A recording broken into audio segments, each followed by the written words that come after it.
Поклонение. Благодарение и хвала – это наше отношение к благости и величию Бога. Это нечто, связанное с устами. Это то, что мы произносим вслух, поем или даже выкрикиваем. Но очень немногие люди понимают, что поклонение – это не слова, это наше отношение. Лично я верю, как я уже говорил выше, что поклонение – это наивысшая активность, на которую способен человек. Поклонением мы признаем Божью святость. Поклонение включает в себя деятельность всего нашего тела, а не только речевых органов. Насколько я знаю, все слова в Библии, которые использовались для описания поклонения, как еврейские в Ветхом Завете, так и греческие в Новом, описывали положение тела. Таким образом, существуют определенные специальные положения, которые в Библии характеризуют поклонение. Прежде всего, преклонение головы. Когда Моисей после беседы с Богом у горевшего куста вернулся к своему народу в Египет с новостями от Бога, что Бог собирается освободить их, он принес это послание старейшинам, и в Библии сказано, что они преклонили головы. Такова была их первая реакция – не слова, но соответствующее положение тела. Часто поклонение включает не только голову, но и верхнюю часть тела. И это может сочетаться с поднятием рук ладонями вверх. Интересный факт, что на еврейском языке, а еврейский язык очень конкретный, слово «спасибо» – «тадах» напрямую связано с еврейским словом, обозначающим руку. Когда мы протягиваем наши руки Богу, мы говорим «спасибо тебе». Мы также поднимаем вверх наши руки, чтобы получить то, что Бог хочет передать нам. Затем преклонение колен – очень характерное положение поклонения. Я ценю литургические церкви, которые сохранили эту практику преклонения. Будучи воспитываем в англиканской церкви, я всегда знал, когда во время литургии нужно опуститься на колени. Я верю, что преклонение колен – это очень важная часть нашего поклонения, и некоторые харизматы и пятидесятники упускают это. Временами на некоторых служениях я предлагал всему собранию встать на колени, и у нас было одно из сильнейших посещений Святого Духа, когда мы перед Богом были на коленях. Конечно, это может стать всего лишь религиозной формальностью, которая потеряла уже свое значение, но не позволяйте этому лишать вас благословения, преклонения колен перед Богом. Главное слово в Библии, связанное с поклонением, означает пасть ниц на свое лицо перед Богом. Я иногда улыбаюсь, когда слышу множество людей, поющих гимн, в котором есть слова «пусть ангелы падут ниц», потому что большинство из них вряд ли думали о себе в положении ниц. Это хорошо для ангелов, но не просите нас, достойных людей, падать ниц на свое лицо. Вы обнаружите немного великих людей в Библии, которые в тот или иной момент не падали ниц перед Богом, и это может быть окончательный акт поклонения.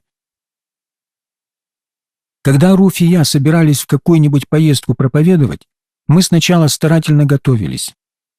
Я не хочу сказать, что мы всегда это делаем, но обычно в какой-то момент мы заканчиваем, распростершись ниц на полу перед Богом. Это что-то вроде подтверждения. «Бог, мы во всем зависим от Тебя. У нас нет ничего дать. У нас нет сил, у нас нет праведности, нет мудрости, если это не придет от Тебя». Я люблю эти слова Джона Буньяна. «Тот, кто внизу, не боится упасть. Тот, кто на коленях, не горделив. Тот, кто смирен, всегда будет иметь Бога своим проводником». Когда вы на полу, ниже опускаться некуда, и вам не нужно бояться упасть. Это очень безопасное положение – пасть ниц перед Богом. Рассмотрев эти различные формы поклонения, давайте обратимся к Исаии, 6 глава, где мы увидим пример, как происходит поклонение на небесах. В этой сцене Исаия видит видение Господа в его славе на небесах. Эта глава всегда была очень значимой для меня, потому что она являлась темой проповеди. когда я впервые попал на собрание пятидесятников. Я не знал, что это было собрание пятидесятников. Фактически я не знал вообще, что есть такие люди, пятидесятники. В то время я служил в британской армии, и я жил как обычные солдаты, не вникая в детали. Тогда в этом собрании я услышал слова Исаии. Увидев Господа в Его славе, он сказал: «Горе мне, погиб я, ибо я человек с нечистыми устами, и живу среди народа, также с нечистыми устами». Когда я услышал эти слова, будучи еще не обращен, я сказал себе: «Никто еще так точно не описывал тебя». И затем, далее проповедник удерживал мое внимание, даже если я по-настоящему и не понимал, о чем он говорит. Давайте прочтем первые 3 стиха из Исаии 6 главы, где он говорит: «В год смерти царя Озии видел я, Исаия, Господа, сидящего на престоле высоком и превознесенном, и края риз его наполняли весь храм. Вокруг его стояли серафимы».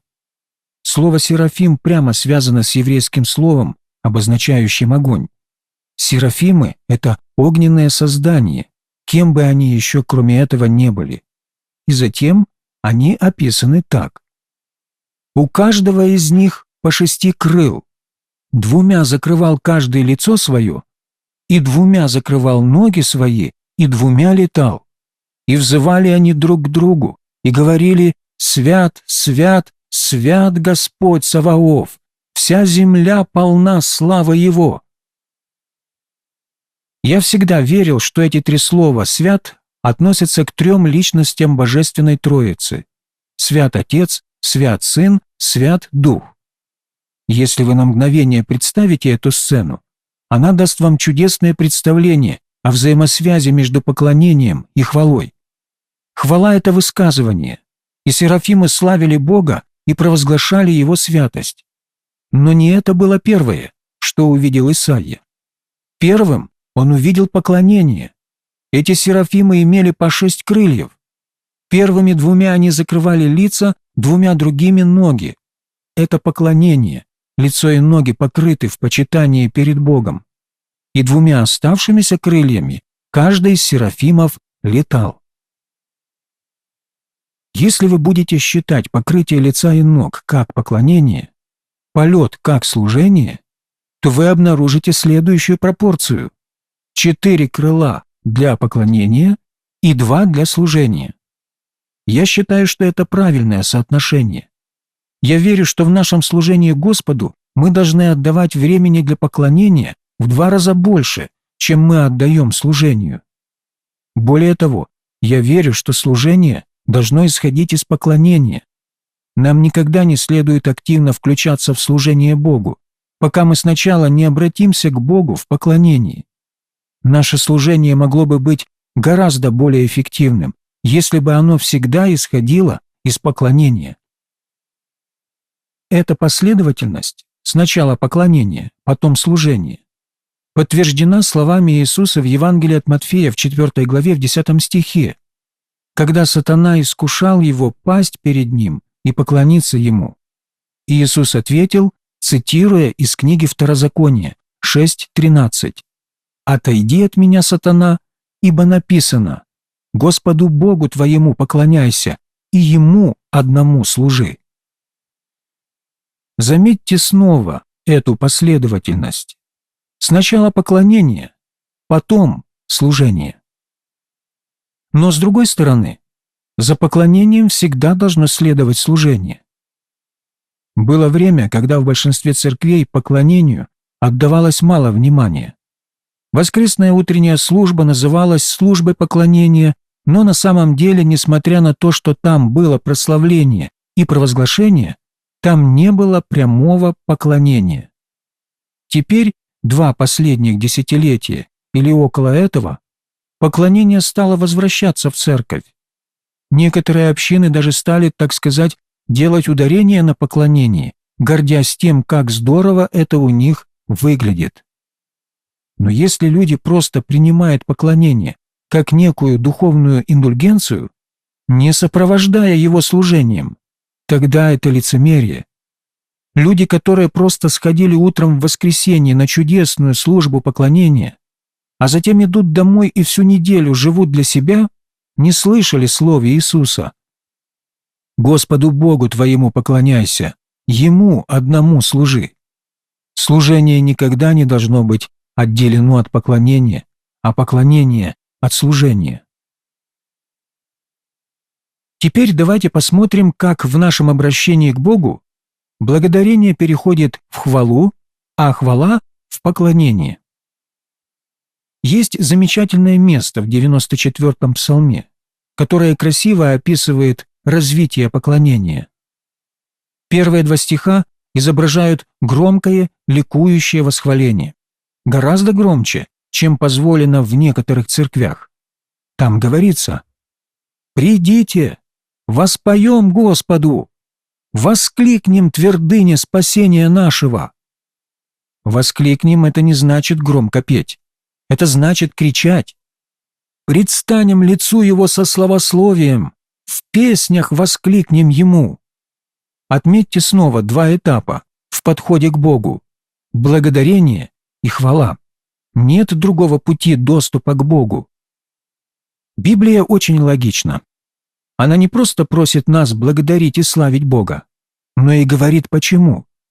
Вы помните, в 99-м псалме приведены три неизменные причины благодарить Бога. «Ибо благ Господь, милость Его вовек и истина Его в род и род».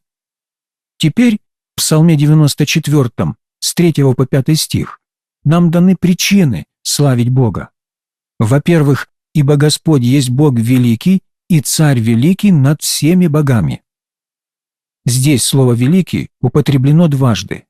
Господь – великий Бог и великий Царь над всеми богами. И мы подтверждаем Его величие громкой, ликующей, восторженной хвалой.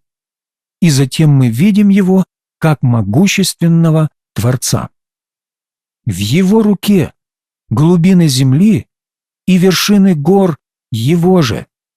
Его море, и Он создал его, и сушу образовали руки Его. Итак, мы приходим к Нему благодаря Его и восхваляя Его за чудеса Его творения. Но это только приближение. И так, как мы уже видели, хвала и благодарение – это то, как мы обращаемся к Богу. И в стихе 6 мы переходим к поклонению. «Придите, поклонимся и припадем, преклоним колено пред лицом Господа, Творца нашего». Мы перешли от слов к отношению и положению тела. Мы начали с хвалы и благодарения, но это не конечная цель.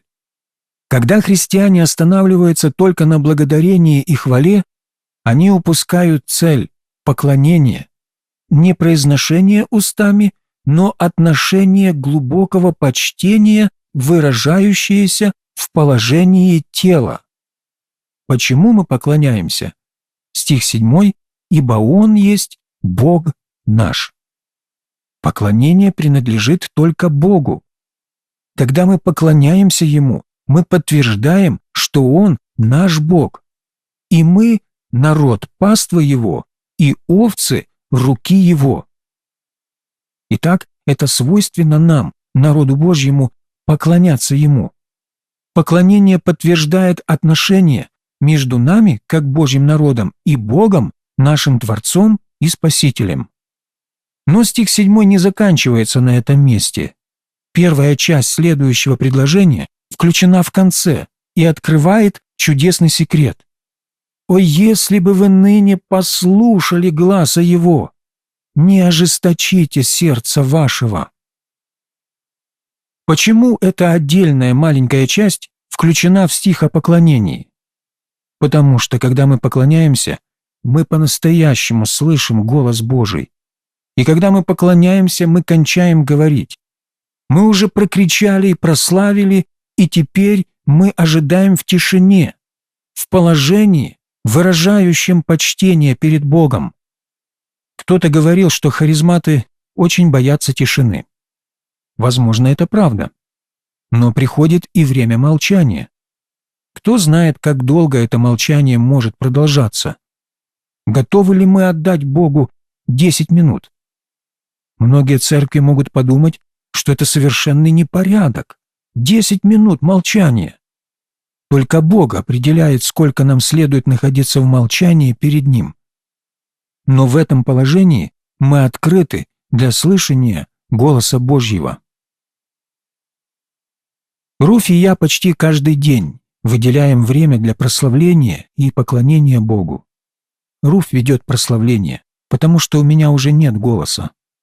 Часто, очень часто, когда мы приходим в это положение преклонения, и наш дух затихает перед Богом, Он говорит нам, и мы получаем так много вдохновения, предупреждения и утверждения от Него в это время. Я очень осторожен насчет пророчеств, но если пророчество приходит в атмосфере поклонения и подготавливается этой атмосферой, я обычно готов верить тому, что Бог говорит нам. Но если мы никогда не приходим к поклонению по-настоящему, мы никогда не даем Богу возможности говорить нам. Заметьте в себе эту последовательность в Псалме 94. Громкая, ликующая, восторженная хвала вводит нас в присутствие Божье. Мы славим Его по причинам, приведенным здесь. Но когда мы входим в Его присутствие, то все это меняется. Нет больше слов благодарности и хвалы, но положение почтения и поклонения в присутствии всемогущего Бога, в котором мы открыты услышать Его голос. Иисус сказал несколько ключевых слов о поклонении в Иоанна 4:23, которые были адресованы женщине-самарянке.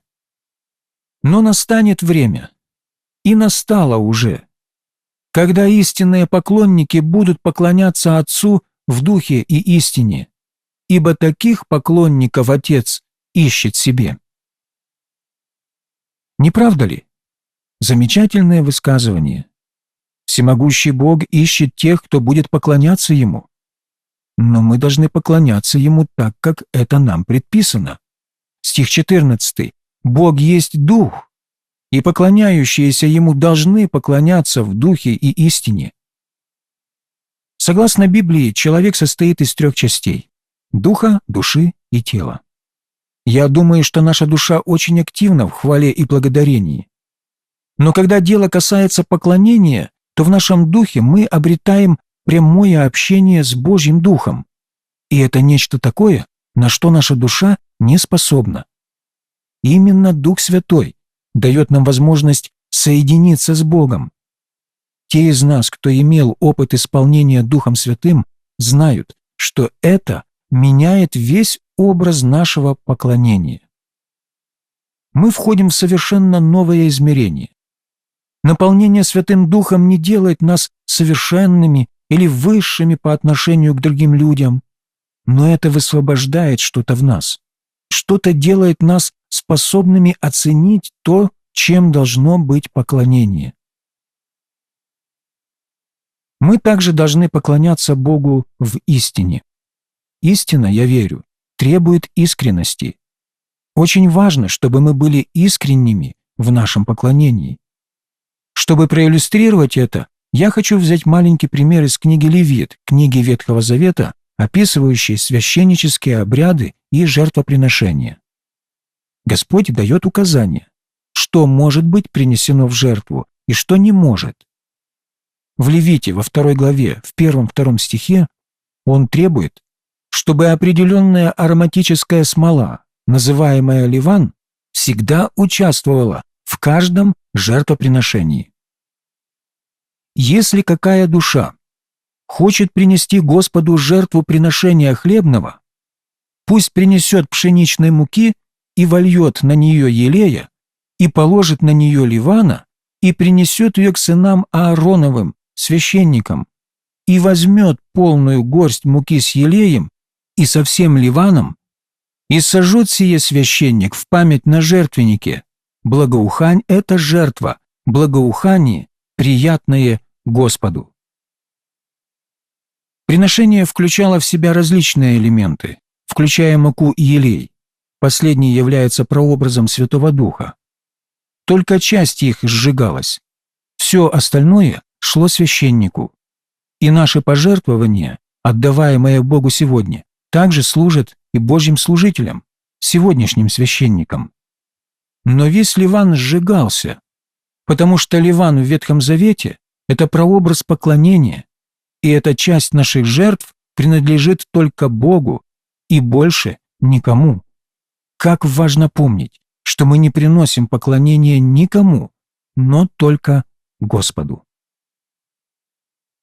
Ливан сам по себе не имеет красоты, но когда он сжигается, эта смола дает чудесное благоухание. И это в точности отражает, чем наше поклонение является для Бога – красивым, ароматичным благоуханием, которое достигает Бога. С другой стороны, есть один элемент, который не должен входить в какие-либо приношения Богу. Из книги Левит 2:11. «Никакого приношения хлебного, которое приносите Господу, не делайте квасного, ибо ни квасного, ни меду не должны вы сжигать в жертву Господу».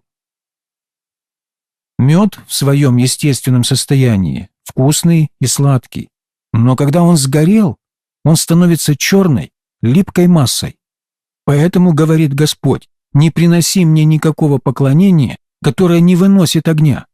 Приноси мне ливан, потому что чем больше огня, тем он становится ароматнее. Но не приноси мне поклонение, которое после испытаний и обработки становится черной, липкой массой.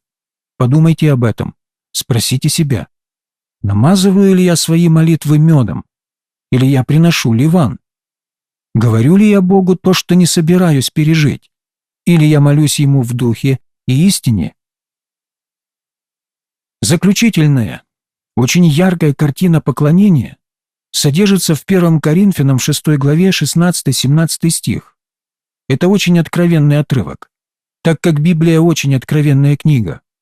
Павел говорит: «Или не знаете, что совокупляющийся с блудницей становится одно тело с нею? Ибо сказано, два будут одна плоть, а соединяющийся с Господом есть один дух с Господом». Мы должны быть также откровенными и видеть этот контраст. Первый пример Павла – это бесстыдное половое соединение. Но вместе с этим, параллельно этому, Павел говорит о человеке, соединяющемся с Господом в духе. Другими словами, есть два вида единения – физическое и духовное. Поклонение – это духовное соединение. Это единственный путь, как наш дух может прямо соединиться с Богом, и из этого союза приходят плоды. Когда вы думаете о поклонении, помните, что таким образом ваш дух соединяется с Божьим Духом. Из этого единения приходит плодоносность. В духовном смысле, как и в физическом, соединение ведет к воспроизведению. Уделите время, чтобы вникнуть в эту последовательность, которая имеет целью соединение с Богом. Благодарение, хвала, поклонение.